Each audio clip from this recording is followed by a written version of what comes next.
கரூர் மேற்கு மாவட்ட செயலாளர் மதியழகன் மற்றும் நிர்வாகி பவுன்ராஜ் ஆகிய இருவருக்கும் ஜாமீன் வழங்கப்பட்டுள்ளது. கூடுதல் விவரங்களை தலைமை செய்தி ஆசிரியர் கண்ணன் வழங்க கேட்கலாம். கண்ணன் வணக்கம், இது தொடர்பான விவரங்கள்.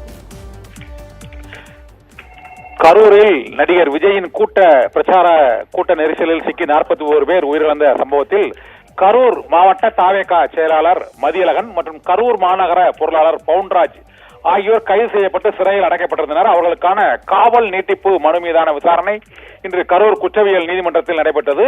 அதில் இருவரும் ஜாமீனில் விடுவிக்கப்படுவதாக கரூர் குற்றவியல் நீதிமன்றம் உத்தரவிட்டிருக்கிறது.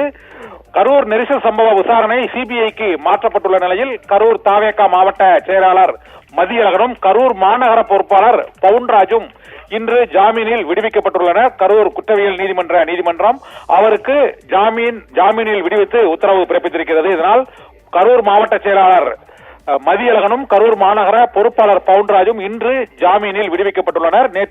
இன்று காலையில் சேலம் மாவட்ட பொறுப்பாளர் வெங்கடேஷ் மீதான ஜாமீன் மனு நிராகரிக்கப்பட்ட நிலையில் மாலையில் கரூர் மாவட்ட தாவேகா செயலாளர் மற்றும் கரூர் மாநகர பொறுப்பாளர் இருவரின் ஜாமீன் மனுக்கள் மீதான விசாரணையில் அவர்களை ஜாமீனில் விடுவித்து உத்தரவு பிறப்பிக்கப்பட்டிருக்கிறது. காவல் நீட்டிப்பு இருக்கும் என எதிர்பார்க்கப்பட்ட நிலையில் காவல் நீட்டிப்பு இன்றி கரூர் குற்றவியல் நீதிமன்றம் இருவரையும் கரூரில் கூட்ட நெரிசலுக்கு காரணம் என்று கூறி அந்த மாவட்டத்தின் 2 முக்கிய தாவேகாவின் நிர்வாகிகள் கைது செய்யப்பட்டு சிறையில் அடைக்கப்பட்டிருந்த நிலையில் இன்று அவர்களுக்கு ஜாமீன் அளிக்கப்பட்டு விடுவிக்கப்பட்டுள்ளனர். தீபிகா.